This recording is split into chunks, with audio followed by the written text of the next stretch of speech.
Welcome to the Planted Not Buried podcast. I'm your host, Lance Thonvold, motivational speaker and former professional athlete with the Seattle Mariners. The mission of this podcast is to sow seeds of hope into your soul, dig up deep roots of purpose within you that have yet to be uncovered, and grow you exactly where God has planted you so that you can reap your ultimate harvest in life.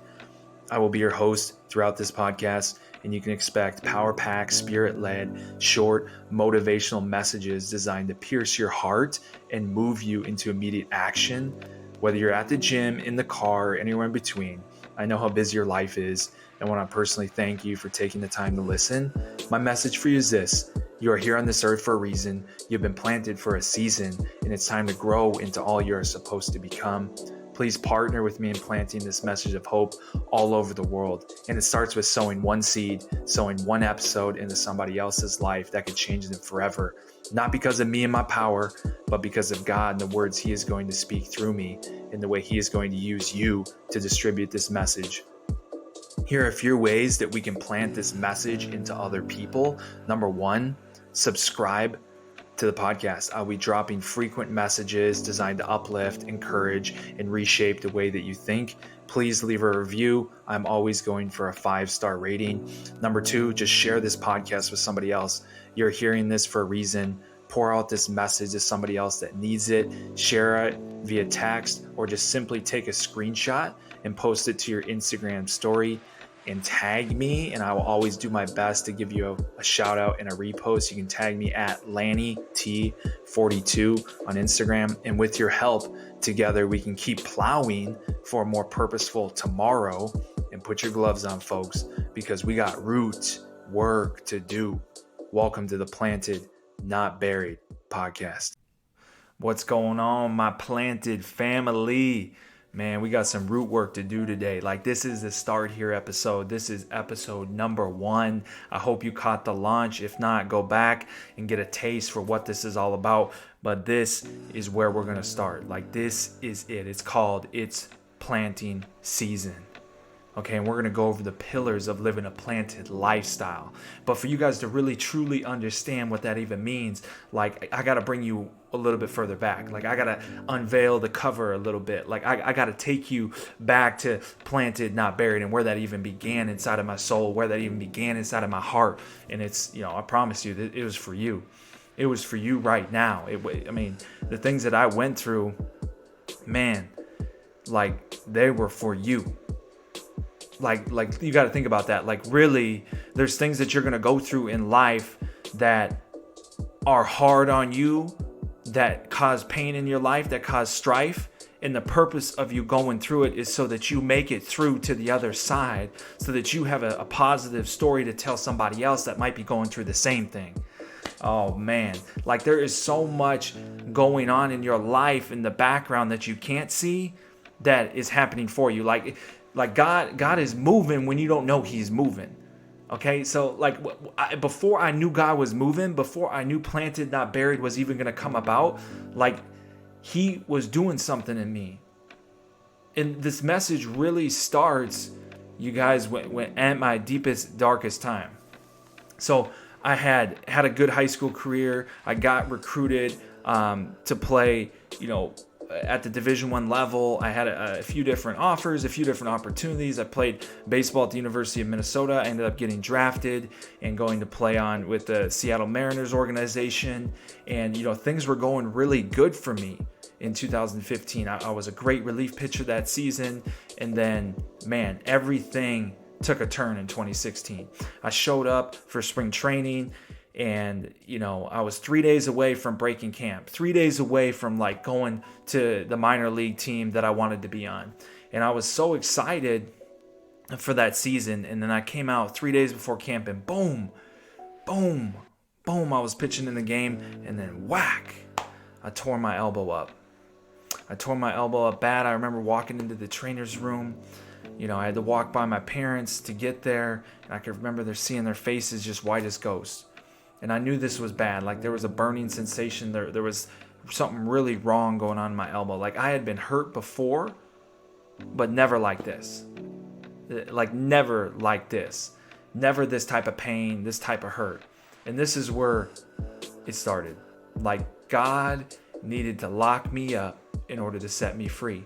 And in this moment, as I'm sitting in the trainer's room trying to figure out what's wrong with my elbow, talking to the trainers, I don't know any of this stuff is going to happen to me. I'm assuming this is a little injury and I'm going to fight it off and, be back in a few weeks. That's what I'm thinking in my mind.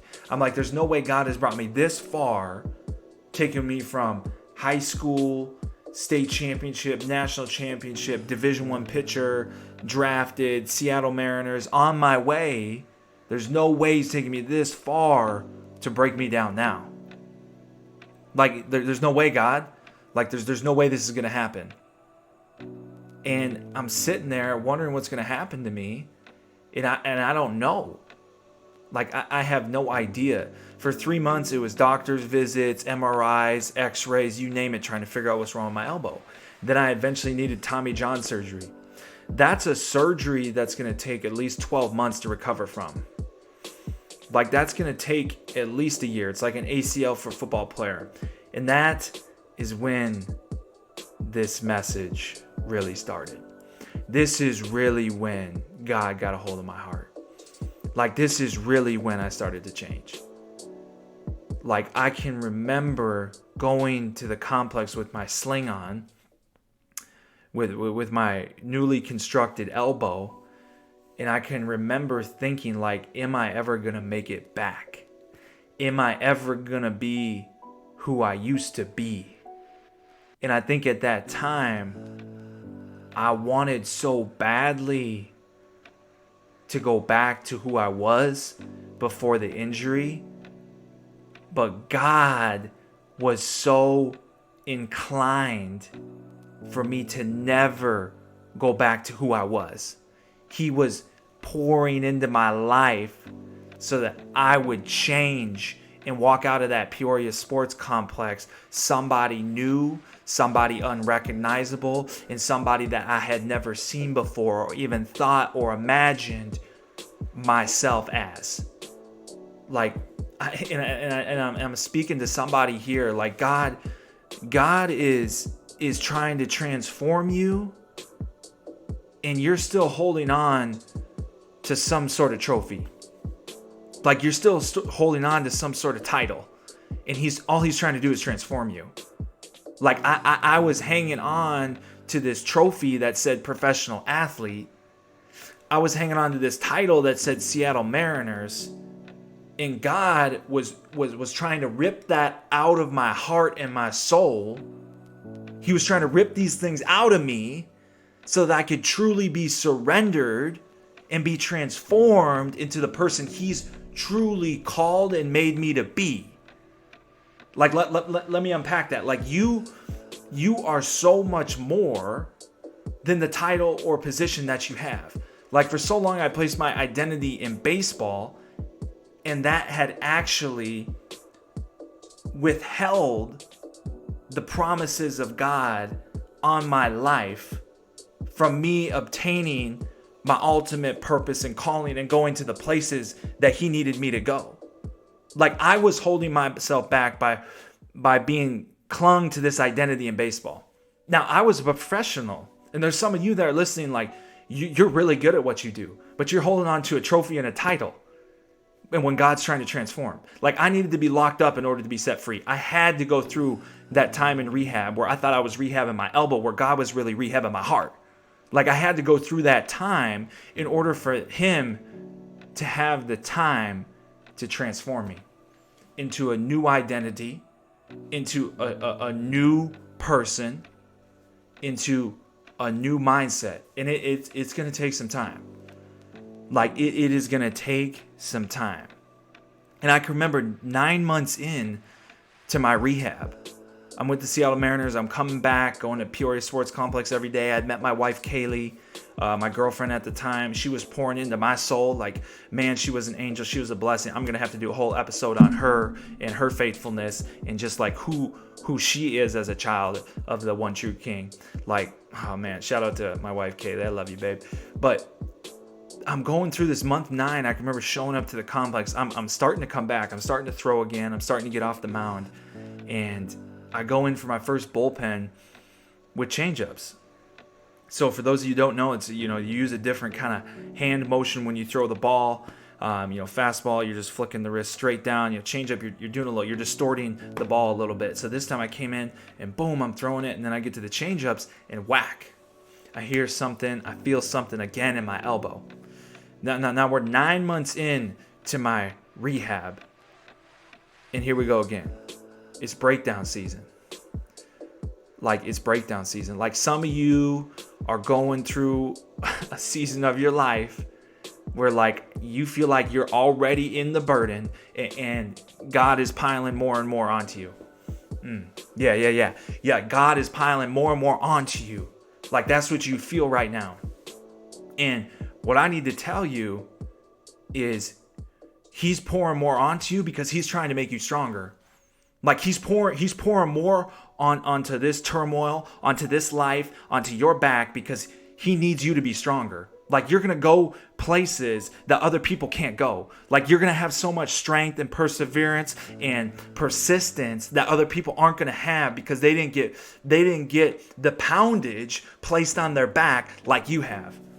And that's what he was doing to me. At the time, I was in pity mode. At the time, I was throwing, I was in my own feelings. At the time, I didn't see that. But now that I look back, I can see that all that stuff he was putting on me, I thought I was going through darkness already, having the rehab Tommy John, and then he throws down a stress fracture to take me out even further. Because here's the thing, I was getting back to the light. I was getting back to the old me because I was getting close to recovering. But I don't think God wanted me to recover. And I don't think he wanted me to go back to the person I was trying to recover. You know how on your iPhone you can delete something, and then if you accidentally did it, you can go back into your history. You can go find that deleted photo, video, or message, and you can bring it back. I think I was getting to that point where I was so close to the light again. I was so close to the end of the tunnel. I was so close to finishing Tommy John rehab that I was starting to bring back my old habits. Even though he had been working on my heart, even though he had been working on me, I could see myself going towards that identity again. I had said I had turned my life to God. I said, but he needed to know this was for real.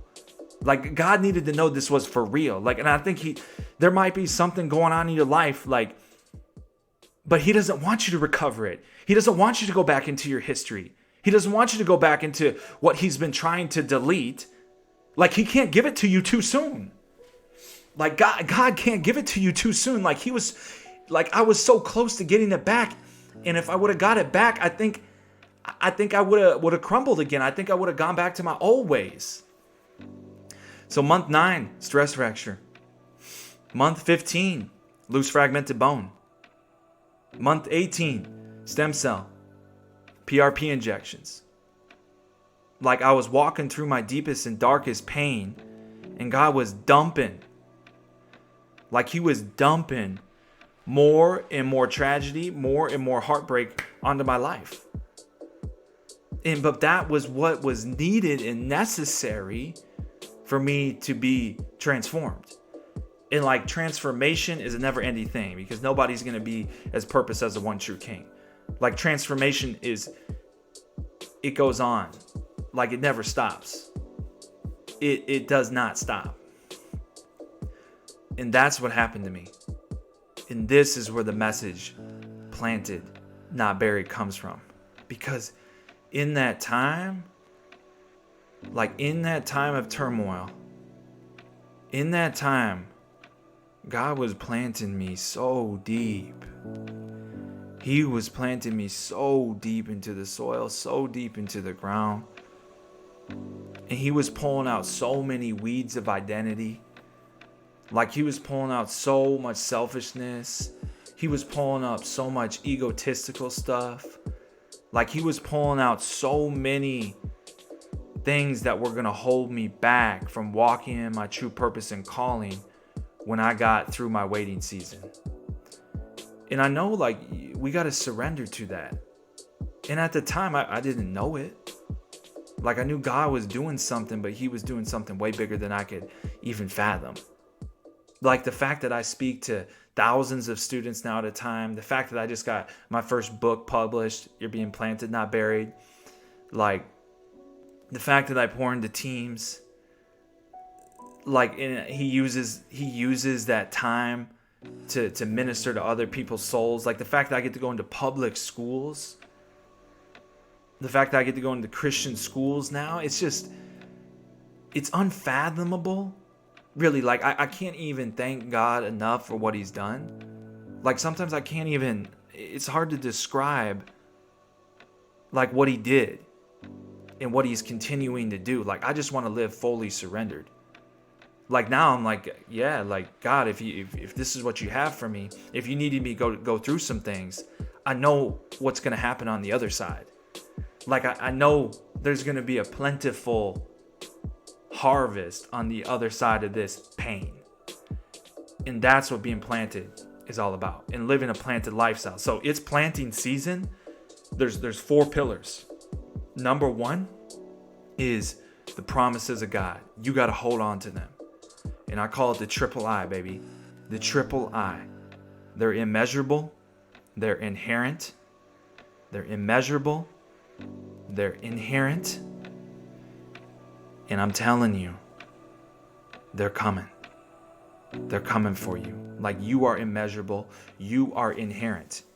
Like, you cannot outrun the favor of God. Like, you are so immeasurable. You are so worthy. Like, you got to hold tight to these promises, and you're irreplaceable. You got to hold tight to the promises of God. Like, what he says about you. Like, you can't even be measured. Like, our stat sheet in life is how we're measured. Like, it's our title, our position, but we need to start operating from our soul. So, like, number 1, living a planted life, we got to hold on to the promises of God. Like, we got to operate in the immeasurable, the unfathomable of our worth and our value and our identity in God and our identity in who we are instead of what we do. Because what we do will fail you no matter what. Whether you're 13, 18, 62, or 80, what you do will come to an end. Your bank account will run dry. You will go to that grave. And what you do does not matter, but who you are, whose you were in the process is what's going to matter. That you are immeasurable and you have an inherent promise on you.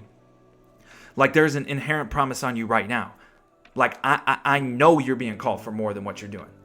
Like, I know that you're being called for more. Like, you've tried to put your life into these boxes that you've wanted to check, just like me. I wanted to go to all these different levels and I'll check all these different boxes. Like, I know that you've been doing that, whether it's the scholarship, the amount of money, the relationship, the house, the car, the Tesla, the $1 million home, the beautiful wife, like the amazing husband, like whatever those things are. You checking these boxes your whole life. Like, God's not in the business of checking boxes. He's in the business of knowing your inherent value and going to places that he's trying to take you, but you got to be totally changed. And you got to understand that you're irreplaceable. Like, you cannot be bought. You are brand new. You are whole. You are fearfully and wonderfully made. Like, you're irreplaceable. Like, you cannot be replaced. Like, that's how much your life matters. Like, your life matters so much. You cannot be replaced. You can't. You're needed so much. You are needed. What you're going to do is necessary. What you're going to do is life-changing. And I know that. So number 1, the pillar of living a planted life is understanding the promises of God.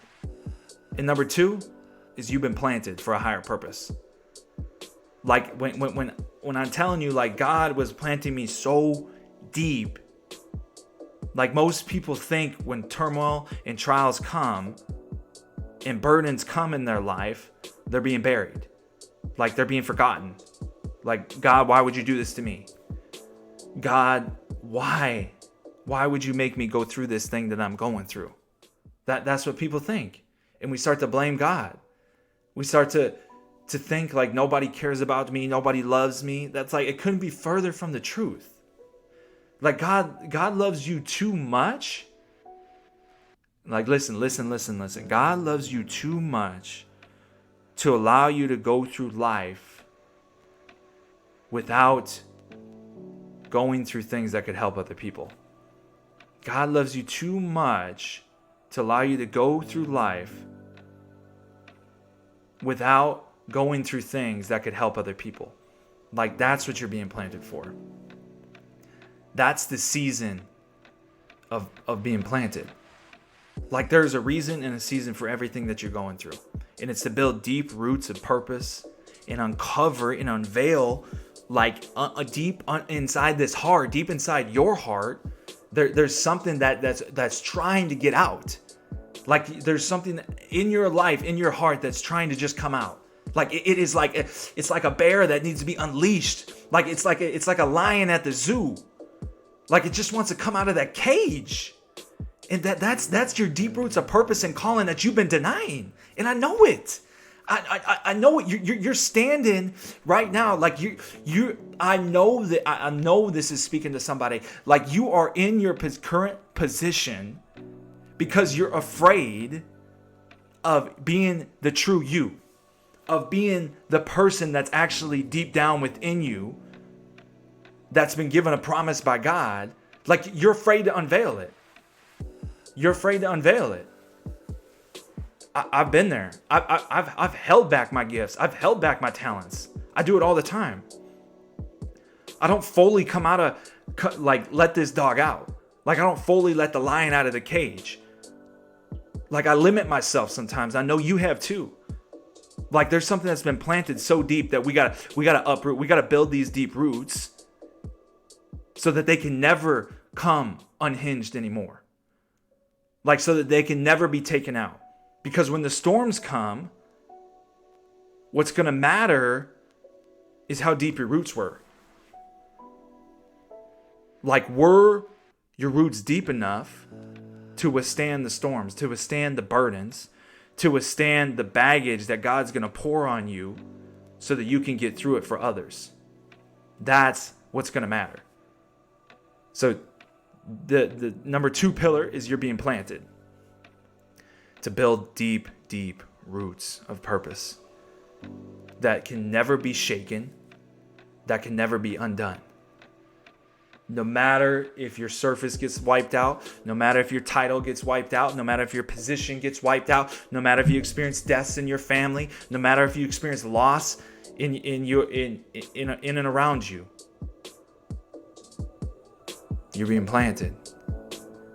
So those roots can take hold, so that they can be strong, so they're not going to wither away when storms come. Because storms, man, storms are just droplets. Man, they're just droplets of appreciation that needs to wash over your soul. Appreciation of where God has brought you from and where He's taking you to. Like, that's what storms are. Number 3, the third pillar of a planted life. Man, you got to keep plowing. Number 3 is keep plowing. Keep plowing. I had an amazing conversation with this 80-year-old guy the other day. And we were talking, and he was a farmer for 55 years.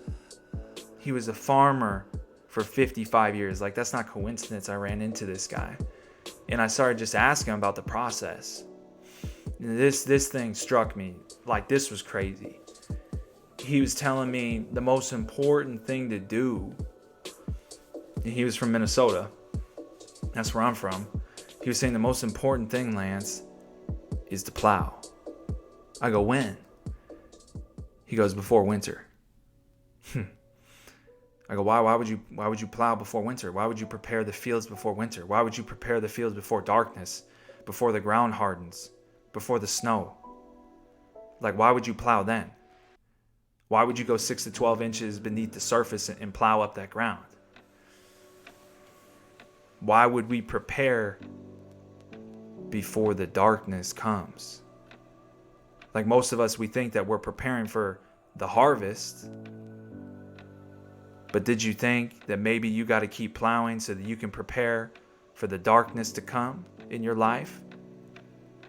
Like, you got to keep plowing. Keep plowing. Don't stop working. Don't stop grinding. Don't stop working on you. Don't stop working on your mind. Don't stop working on your heart. Don't stop working on your courage. Like, don't stop. Don't stop. Keep plowing. Keep plowing. And you think that my next level or the dream or the vision that I have for me is a year or two down the road. Okay, cool. Good. And you think, why would I prepare before a season of darkness? Like maybe you know that things are going to get worse before they get better. That's what a farmer does. Like they know it's not harvest season when they start plowing in the fall. They're preparing that ground because they know winter's coming. Like they know the darkness is coming. And they're still making progress. So just keep plowing. Because your harvest is going to come. Your harvest is going to come. You're going to have to sow some seeds after winter, after the darkness, after all the burdens that I faced. I still had to get up and sow some seeds. Like I didn't know the harvest of being a published author, the harvest of doing speaking to thousands of people, to teams. Like I didn't know that harvest was coming. But I kept working. I kept showing up to the complex, no matter the circumstance, no matter the injury, no matter what the MRI said. I still showed up. I still worked hard. And you can ask anybody about that. Any trainer that was with me, any athlete that was around me at the Mariners Peoria Sports Complex at that time would know that I gave it everything that I had, and sometimes too much. Like I know that I did. But significant growth isn't always seen. Like sometimes you might be plowing a field before the darkness, before winter comes. That's what I was doing. I was showing up to rehab. There was no harvest that was coming. There was no, I didn't know this. There was nothing. There was no major leagues coming. God knew this. I didn't know it. Like I was plowing daily, laying down my life. Just God changed me. God molded me, and he was changing me through the darkness. And the harvest came later. Like the things that I get to do now, it's just like, I can't even believe it. Like God is so good. So like, keep plowing, my friends. Keep plowing, my friends. And number 4, man, once you sow all those seeds, once you plant all those seeds, like I had to plant and sow seeds in front of 8 kids in a classroom at 6:30 in the morning before I got entrusted with a gym on both sides to speak to kids in Apache Junction. Like as soon as I got done playing baseball, and I went into a sales career and got a regular job, I got asked to speak. Like I had to go and show up to a classroom and speak in front of 8 kids before, and then 3 years later, I spoke in front of 1,000. Okay? So I had to be prepared for the places that God was going to bring me. And I had to bring that same intensity that I'm bringing right now in front of 8, in front of nobody in this room, that I do in front of thousands. So like there's a message there. Like you got to bring like the same intensity in front of nobody, in front of 5, that you want to do in front of 50,000. Like there's a baseball player listening that wants to play in the major leagues, but you don't show up and give your A game until the lights are on. Bro, you got to show up and give your A game when there's no lights on. And when you finally get your harvest, the 4th pillar of living a planted life is poured onto others. Like when you finally get the things that you want out of life, do not take those blessings and store them and put them in. You don't store them away. Like it's time to pour them out. Like it's time to invest. Because when you store them away, when you get these blessings, when you go buy things for yourself, like that's fine, that's cool. Like get the things that you want, but like, do we got to be excessive about it? We just keep buying things for ourselves. We're so selfish and egotistical. We get the harvest, we get all these blessings, and we don't distribute. Bro, there's no chance of multiplication. Like it's time for when you get it, when you get the blessings, like invest them. And how you invest is pouring them out onto others, is making an impact on others, is being a vessel of hope and change for others, is telling your story to others. It's looking somebody else in the eye and saying, listen, don't look at me and all the things that I have. Let me tell you about the things that I lacked. that's going to take you to a limitless place. Like, let's impact others on that level. Let's pour out and invest into others our harvest so that it can multiply, so that there can be tons of world changers. Not just you sitting on your throne talking about how cool you are. Like, let's get on the ground level. Let's sit down. Let's sit down with the people, the widows. Let's sit down with the homeless. Let's sit down with the people who haven't been given the best circumstance in life. Let's sit there. Let's be there. Let's be there with them. And let's distribute and invest and pour out into other people. That's the fourth pillar. So the 4 pillars of a planted life, man. Number 1, hold tight to the promises of God. Number 2, live planted in your higher purpose because you got deep roots that you got to build. Okay. Number 3 is keep plowing. Keep plowing. Keep plowing in this life. Plow before the darkness. Plow before winter. Like, keep going. And number 4 is pour out your harvest when you get it. Thank you so much for being here. Man, I'm pumped up. This one lit a little longer than I thought, but that's the Holy Spirit. This is Spirit-led messages.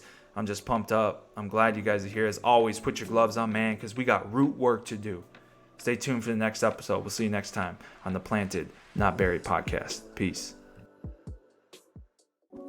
Thank you for listening to the Planted, Not Buried podcast. Remember, you're here on this earth for a reason. You've been planted for a season, and it's time to grow into all you're supposed to become.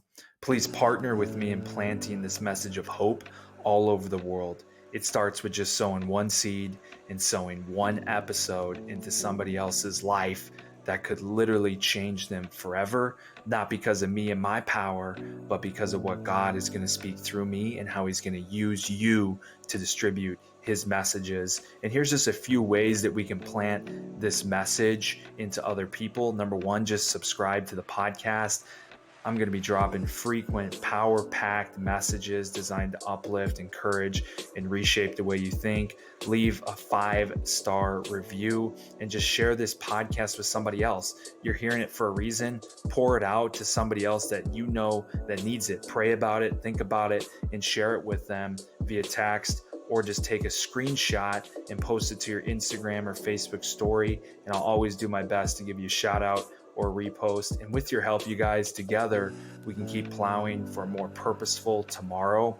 If you want to get connected with me further or have me come out and speak to your school, speak to your organization or team, just go to lancethonvold.com and fill out the booking form, or just simply email me at info@lancethonvold.com, or we can get connected on all social platforms under Lance Thonvold or LannyT42 on Instagram.